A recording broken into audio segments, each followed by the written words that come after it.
call it the Terra jet, here being demonstrated in the Army Mountains in France.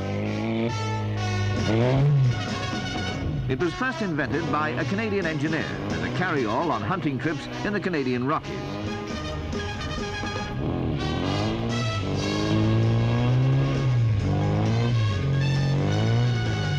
It's as much at home in water as on land, weighing only 800 pounds.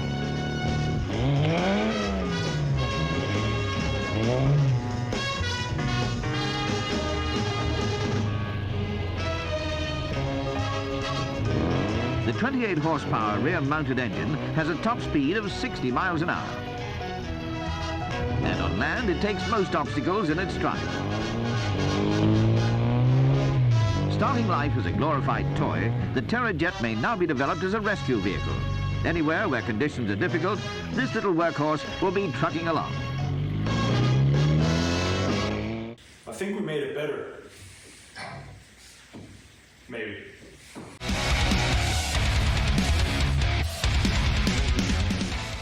Welcome back to the Ovenged channel, everybody. Thanks for tuning in to another episode today. We are back on our Terra jet build.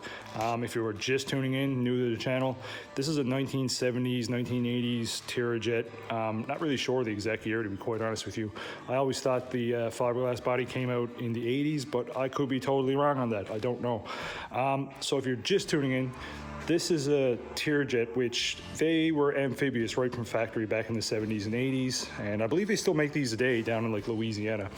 But we're actually adding full control arm suspension because these things never came with any suspension at all. It was very typical of like an Argo where your tires were your little bit of suspension.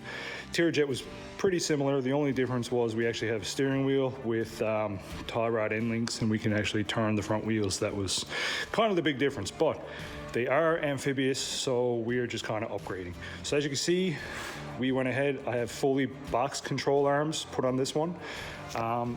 These are Fox shocks, I believe, off of like a 440 Snow Pro snowmobile. They have the remote resi, so I like these. I picked them up fairly cheap because they're really easy to valve, really easy to tune. I know probably we won't be tuning a whole lot of suspension on this thing, but it gives me the capability to do so. As you can see, I put the hoop up through, the shock hoop. I think that looks really cool on this thing. If any Terra jet purist is kind of watching this and cringing, I apologize. I kind of got Sawzall happy, not gonna lie. But this body wasn't what you call in mint condition anyways.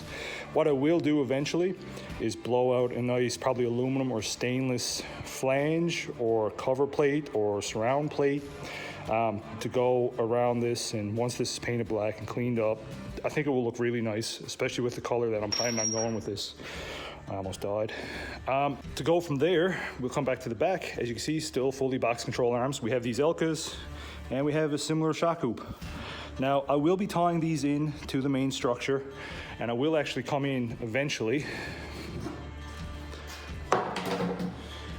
And I will make essentially like a strut tower or a shock tower brace to come up and over our engine when we put that in there, just to tie those two together. And this porthole won't be there, I promise. You can check out why we cut that out in previous videos. But as you can see from the side angle, right here, we are a little bit cali leaned. So essentially I can come into the front and I can adjust that down to get my rake out of the front. But I kind of like it look like this. Let me know what you guys think of it, but I kind of like it. Once we get the engine and everything in the back, I'm not really sure how those shocks will react. Right now I do have them cranked all the way down on the springs. But as you can see, they actually have a primary spring and a secondary spring, I want to call it. And this is just a comfort spring. Essentially this takes the little chatters and stuff out of rough terrain, and then your primary takes your big hits. But as you can see, this comfort spring is kind of almost maxed out. Not really sure. I may end up just getting one large spring, either revalving or upgrading the springs to a heavier spring, just so I get my ride height. Right now, that is full ride height on the rear. Yeah, it's coming along great, guys, I must say. I really do think it looks pretty cool. So first, we're going to take off this lower control arm, then the rear control arm, and we're going to weld those out, be done with them. and that'll be it for the suspension. When I get this one off, I want to explain something a little bit further. I'll show you what I have planned with these control arms. All right guys, so what we have here is the upper right control arm off of our buggy build, and as you can see, it's essentially two pieces of plate. These will get fully boxed in. As you can see, I have a cut here that a full brace piece comes up here, gets welded in, and I actually get my MIG gun in and do some extra stitches in around there. I've done it with that side, it came out great. But the one thing that I've been thinking, and once again, it's probably me overthinking, is that these are essentially a hollow structure. Even when we have the braces in here, and even when we have the little chambers and whatnot, it's still a hollow structure. So I'm thinking where this thing, well, where we're building it to be amphibious, once it goes into a pond or a lake or anything like that, and let's just say hypothetically I have a pinhole. There's no way I welded all these fully out with MIG, and there's no pinholes or something. There has to be something somewhere. It's just nature of the beast. I'm not that good. So essentially what we may have to do is that if these things have a pinhole or if they have porosity somewhere that I've never caught, they're essentially a chamber now, and they will get water inside and they will gain weight. Now, the whole volume of this, it may only equate to be 3 or 4 pounds of water, but over 8 control arms, it adds up pretty quickly, and it could be sink or swim. Now, if an extra 20 pounds makes it sink, there's something wrong anyways. It's not meant to be in water. So maybe I am overthinking it, but I also thought that I could come in here and hydro test these, where essentially that's what they do with gas tanks or fuel cells, where they will actually add air to the finished product, go around soapy water and see if they can find an air leak or a bit of porosity or anything. That's typical procedure on tanks. Or we could also add a bung, and I could put like a gas tank sealer or something inside, slosh it around, and kind of be done with it for an extra preventive. Another reason is I'm thinking maybe it could rust from the inside out if it gets a bit of moisture, a bit of water in there. And we are in Newfoundland, so we do get very cold weather. If we do get water in here to the point that it fills up and it freezes, it will actually span and crack my control arms. So once again, I'm probably overthinking it. I'm probably just going to send it the way it is, but it is something that I have thought about. If you guys are wondering, if you're just tuning in, like you say, and you're wondering why I went with these control arms, these box control arms, well, I kind of had the theory that once it does go into water, these will act as stabilizers, because the bottom and the top, everything is boxed. So once that is submerged in water, I feel like it will be a little bit more stable. They're a lot stronger, and the final reason I actually went with these is that I have a plasma table at my disposal. So whatever I've done on the left side, I can mirror image to the right side and just be done with it. It was very simple in that aspect. But if you see these online and they're $2,000 for box control arms, they are worth every penny, because the amount of work that goes into this, it's absolutely absurd. I think they look cool and I don't regret doing them, but if I didn't have the plasma table, if I didn't have the shear, if I didn't have brakes and blah, blah, blah, if I didn't have all those tools and you were doing this with a grinder, man, you have my utmost respect, because the amount of zip disk and stuff you would go through is absolutely absurd. But with all that being said, I'm going to turn into a wire monkey again and just start pulling that trigger.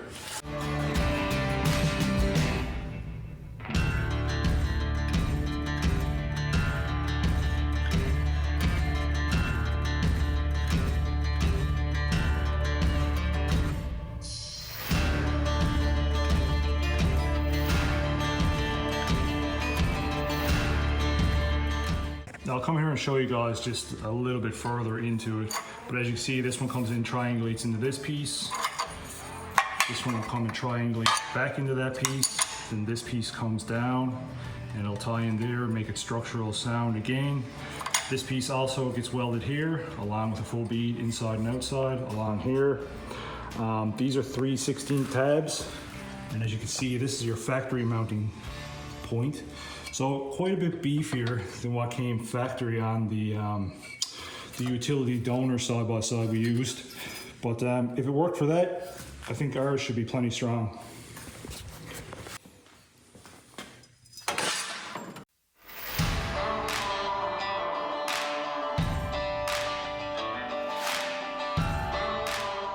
let me introduce you to Brittany shears over here. This is our 1/4 inch by 6 foot capacity sheet metal shear. So what that means, it will cut 1/4 inch thick sheet metal over 6 feet.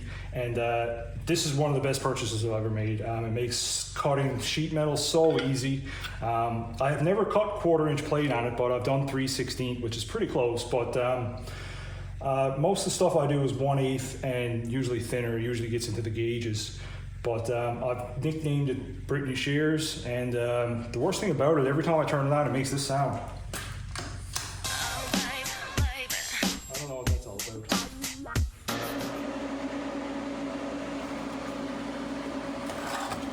You can see all the heat marks in here where we have tacked the braces in. Now I'll come down here with another piece, tie into that piece, and that should keep it pretty structurally sound. I even come across here and tie all this together. The less material you have, the less chances that we're going to bend and flex. But once again, probably totally overkilling this for what we're going to be doing. But I don't want to be left out in the woods because my control arm broke.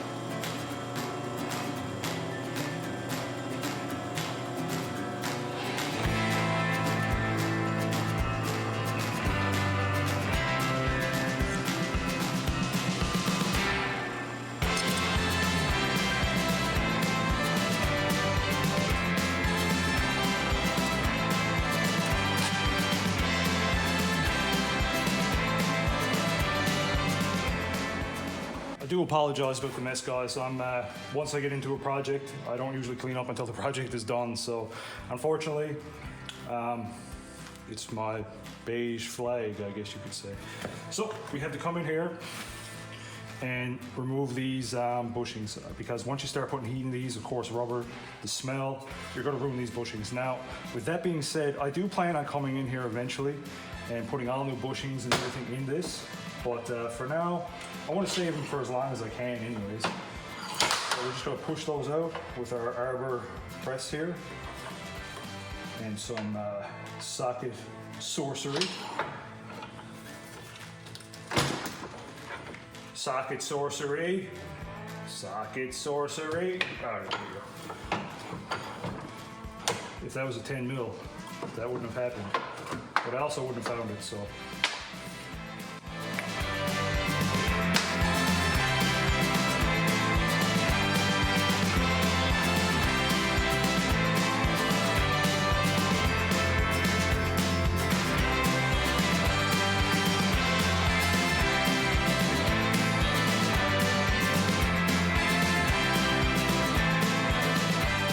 Reinstalled everything.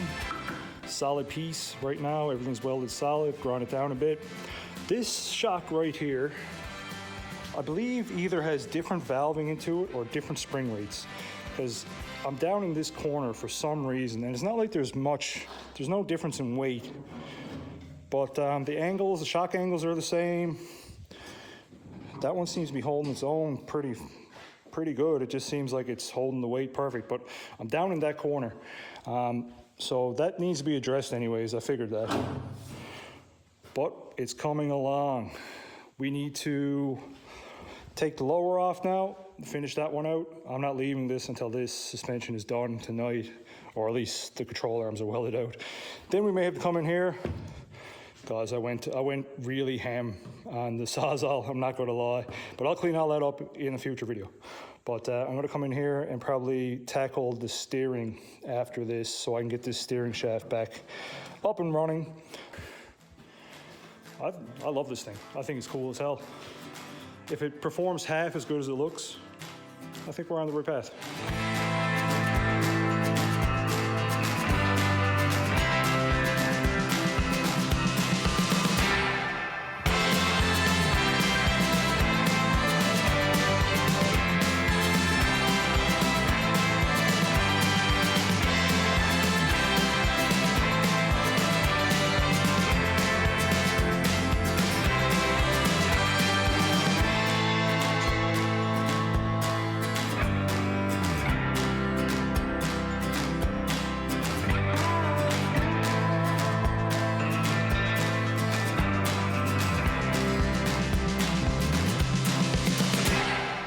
right, let's talk about steering in this thing, guys. So this is factory components that came out of the Terra. Now, if there are parts missing, it's unbeknownst to me because this is what came out of my Terra. So I want to give you a little bit of a rundown of how they designed this back in the 70s to kind of steer the wheels on these things. Now, these were never designed to steer something with CV axles or bigger tires or control arms. So you have to remember that the Terra never did have any suspension. Now, I'm going to try to utilize this. This is going to be my first rendition. This is going to be my first trial run, essentially, to keep these components to see if we can get this thing turning half sensible. So as you can see, this is an exploded view. These parts here, this is actually a bushing carrier. We have a brass bushing in here, and a seal actually goes in here that will seal this to your tub and via to your steering shaft. So as the steering shaft moves in and out of your tub, this is your seal faces essentially. So you have one on either side of the tub that bolts on, seals the tub. That's how it stays amphibious. Once again, our components are a little bit worse for wear, so we're probably going to get some leakage, but it's something we can battle in the future. Now, as you can see here, we have a gear rack. Essentially, the way this was designed was this bracket held on to our steering shaft, like so. Ran through like that. This gear rack sat there. And then you have this eccentric type of mount. The hole is off center. And what that allows you to do when you put this bolt through, as you can see, nut of course, that allows you to crank that down, allow those two gears to mesh together. Of course, this is where your steering wheel goes, up here on this side. And that's how you kind of get your steering, once again. Now, I'm going to try to utilize this, and I'm going to try to make this work in my favor right now with this first prototype, I guess you could say. Eventually in the future, I would love to get some electric steering, electric power steering, but in those cases you need a gear rack, and we are space limited inside the tub. So we haven't added larger tires or anything at this point, but we have added width to the whole machine. We've also added quite a bit of travel, so there's components moving that were never moving before on this thing. We're going to try to make this work in our favor, see if it works for now. All right, guys, so let's talk about our steering a little bit more in depth here. As you can see, this is our heavy tub that we've made. This is all 1/8 plate that we've used to kind of skin the bottom of this thing and skin the sides, pretty much 3/4 up the tub. I added all this in just for rigidity to tie everything together, and you can see it in the other videos where we kind of touch on that a little bit more. But I want to talk about steering and I want to talk about control arms. So I want to kind of reiterate before we go too far into this that this is the first time I've ever designed or built or done anything with suspension whatsoever, especially to take something essentially from my brain and apply to something that never had any suspension whatsoever. There's quite a few battles that I'm going to have to overcome. I've learned a lot, and I've learned a lot of what not to do. We'll start right here. Of course, this is where your steering kind of comes out here, and these are our bushings. So this will be mated to this surface, and that will seal from outside elements such as water.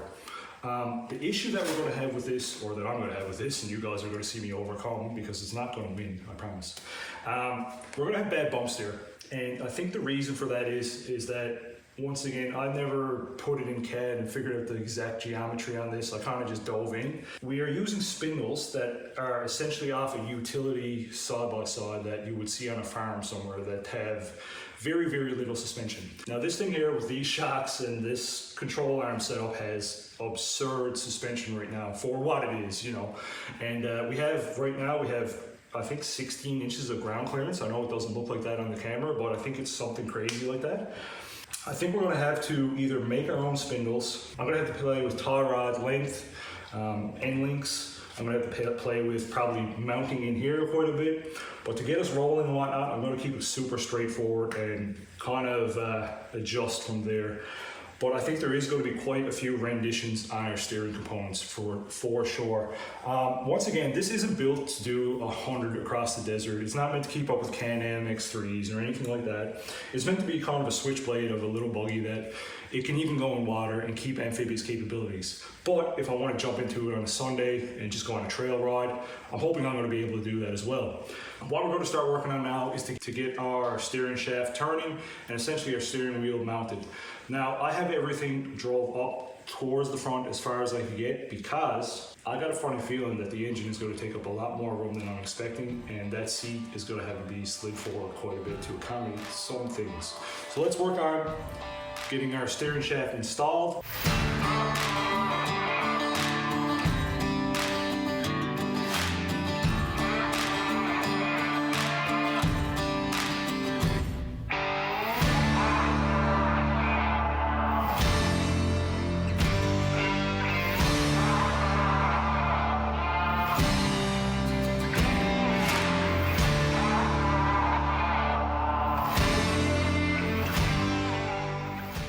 So guys, I think this is going to be a wrap for as far as I'm going to go with this steering. I kind of got this little bracket made and tacked into place.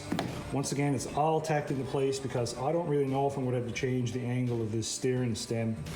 But as you can see, I went in here, cut off my factory foot pedals. The brake was hanging from here and the gas pedal was over here. I want to keep this bar here if I can, just for structural rigidity. May add another bar back here. And I may come in and go crazy with another sheet of like 3/16, cut something out on the table, put it in here and do a few stitches. That way I can get a nice solid strut bar to go down and triangulate, or I might come across here, not really sure. But that's in the future, once again, jumping ahead of myself. That's the overthinking part of me. Don't worry about these guys. I know it looks terrible right now. It looks cool that it's stuck up, but it looks terrible the way I've done that. So as for steering, this is probably going to be his final location, and it's really comfortable to sit in. As you can see by that end link there, that rod moves in pretty good. Moves really freely, as you can see. But I am going to add proper quick disconnect hub to that. That's probably fun in certain scenarios, but this definitely will make it easier to get in and out of. We will be adding that to the steering wheel for sure. Other than that, we will be doing a hydraulic brake conversion. I think I am going to put 2 discs on the front along with how it stopped in the rear. It was just a stub out on our transmission. So I think we'll be able to utilize that perfect. And the donor UTV I got actually is set up that way as well. So that makes it very, very easy on me. So I don't really know what my seating position is going to be. It looks nice back here, but I may have to move this seat up a little bit further, and that's why I cut off my pedals and everything just in case I have to move everything up. Just to touch on the brake here. I know I'm rambling again, guys, sorry. I just like kind of trying to keep you guys up to snuff and kind of explain my mindset. So this is where your factory brake goes, and I'm going to put a nice bracket here, have a hydraulic brake, and I'll have a hydraulic brake here, and I'll have 2 on the front wheels. So I think that'll be cool. This is the factory back brake lever, so everything was mechanical, which is cool, but we need to upgrade it. We're gone this far, we may as well make it as safe as, pretty much safe as possible right now. So with all that being said, I'm sure you guys are sick of hearing my voice. I think we're going to call it a video. On the next one, I do really want to show you guys what we're going to be putting in this thing. It's going to be pretty cool, I think. Thanks for tuning in again, guys. I really appreciate it. If you want to give me a like or subscribe or share this thing to your friends that like the same thing. I'd like to grow the channel a little bit because this is tip of the iceberg. This is kind of a weird idea, but I have so many different weird ideas and vehicles kind of stockpiled that I need to get at, and YouTube has kind of helped me get through those projects. So if you like this content, if you like this weird builds and whatnot, like, subscribe, really appreciate it. Like I said, thanks for tuning in. I'll see you on the next one.